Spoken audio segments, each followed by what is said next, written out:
പാട്ടുവേദിയിലേക്ക് മനോഹര ഗാനവുമായി മിറിലെത്തുന്നു. നന്നായിരുന്നു. എനിക്ക് പാട്ടിന്റെ ഇടയ്ക്ക് എനിക്ക് അഫ്സലിനെയൊക്കെ ഓർമ്മ.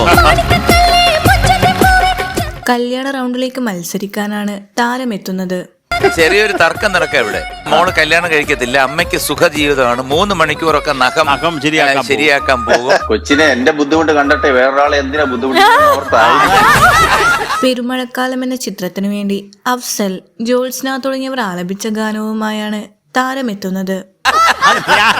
ഇവര് രണ്ടും കൂടി മോളെ അമ്മ ചോറ് വെക്കുന്ന കാര്യമൊന്നും പറയുന്നത്. ചോറ് വെക്കാറില്ല വീട്ടില്, അച്ഛയാ ഉണ്ടാക്കുന്നെല്ലാം. പാട്ടുവേദിയിലേക്ക് പുതിയ പ്രകടനം കാഴ്ചവെക്കാൻ ദ്രൗപദി എത്തുന്നു.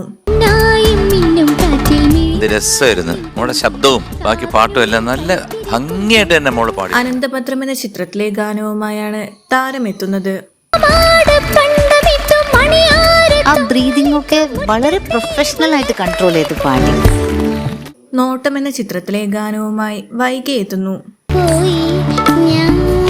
എന്തേ എന്നുള്ളിടത്തും പൊന്നെ എന്നുള്ളിടത്തൊക്കെ കുറച്ച് പ്രോബ്ലംസ്. ചരണം എനിക്ക് വളരെയധികം ഇഷ്ടപ്പെട്ടു.